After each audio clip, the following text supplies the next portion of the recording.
BEd online classes में आपका स्वागत है। जैसा कि मैं आपको बीएड फर्स्ट ईयर का optional paper teaching of Hindi, जिसे हम हिंदी शिक्षण कहते हैं, ये पेपर मैं आपको पढ़ा रहा था। पिछली कक्षा में इस पेपर में मैंने आपको भाषा की प्रकृति के बारे में बताया था। मैंने कहा था, बताया भी था आपको कि जो भाषा है हमारी, उसकी प्रकृति क्या है। समानता सिद्धांतों के आधार पे अगर हम बात करें तो पता चलता है कि जो भाषा की प्रकृति है, कुल 18 प्रकृति की बात भाषा के व्यक्तित्व के बारे में कही जाती है। या हम ऐसे कह सकते हैं कि भाषा की जो प्रकृति है उसे 18 भागों में बांट के हम समझ सकते हैं। तो पिछली कक्षा में मैंने आपको भाषा के प्रकृति के बारे में बताया था। आज की कक्षा में हम लोग भाषा के महत्व की चर्चा करेंगे। ध्यान दीजिएगा, आज की कक्षा में हम लोग भाषा के महत्व की चर्चा करेंगे। भाषा का महत्व। देखिए, भाषा का महत्व, जैसा कि मैंने आपको बताया था कि किसी भी व्यक्ति के भावों को व्यक्त करने का जो माध्यम है वो भाषा है। या हम ऐसे कह सकते हैं, किसी भी व्यक्ति के विचारों, भावनाओं, उसकी आवश्यकताओं को जो समझने का माध्यम है, व्यक्त करने का माध्यम है, वो भाषा है।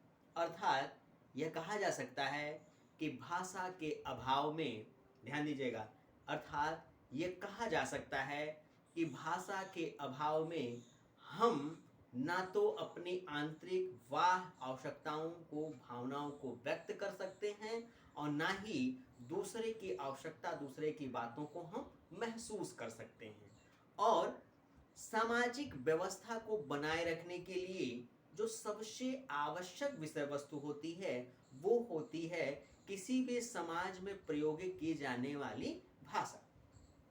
ये भाषा ही लोगों को आपस में जोड़ने का काम करती है। एक व्यक्ति से दूसरा व्यक्ति भाषा के माध्यम से ही जुड़ता है और ये पूर्णतः सत्य भी है। मैं बार बार आपको बताया, मैंने कई बार आपसे चर्चा किया, मैंने बताया कि एक व्यक्ति को अपनी आंतरिक भावनाओं को दूसरे के सामने व्यक्त करना या दूसरे की भावनाओं को, उसकी आंतरिक बातों को खुद समझने के लिए भाषा की आवश्यकता पड़ती है। तो भाषा का जो महत्व है वो अपने आप में विशेष है।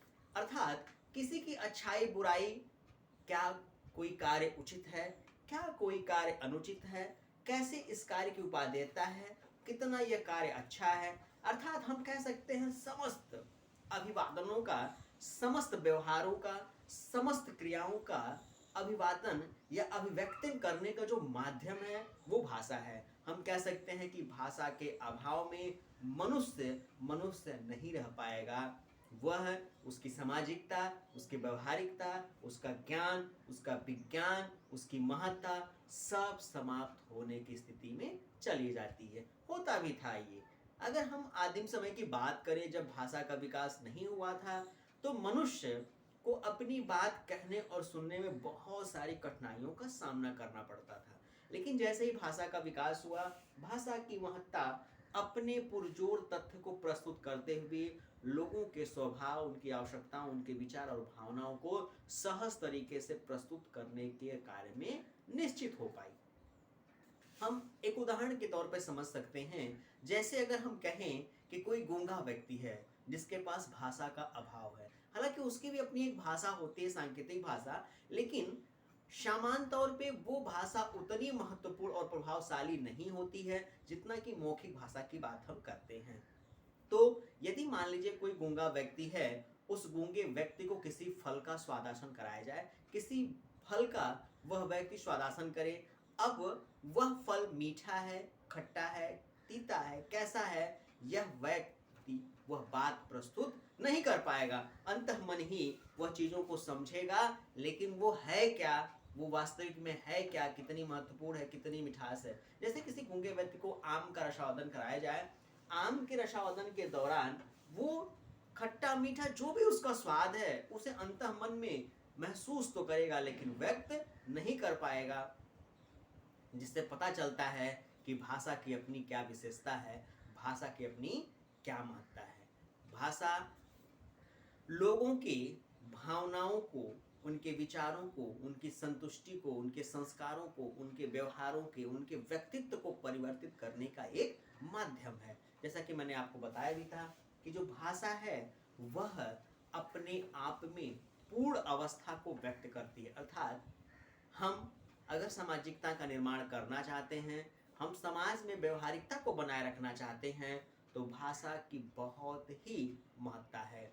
हम इस भाषा के अभाव में ना तो अपनी सामाजिकता का विकास कर सकते हैं, ना अपनी आर्थिकता का विकास कर सकते हैं, ना अपनी मानवता का विकास कर सकते हैं, ना अपनी सभ्यता का विकास कर सकते हैं, और ना ही अपनी संस्कृति का विकास कर सकते हैं।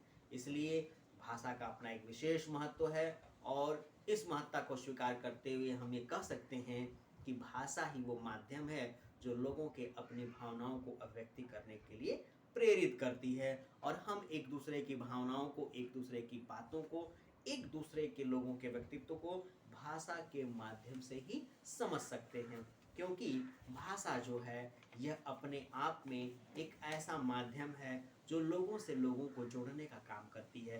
किसी भी देश की राष्ट्रीयता को बनाए रखने के लिए भाषा आवश्यक है, किसी भी संस्कृति को बचाए रखने के लिए भाषा की आवश्यकता है, किसी भी संस्कृति सभ्यता के विकास के दृष्टि को बताए रखने के लिए भाषा की महत्ता है।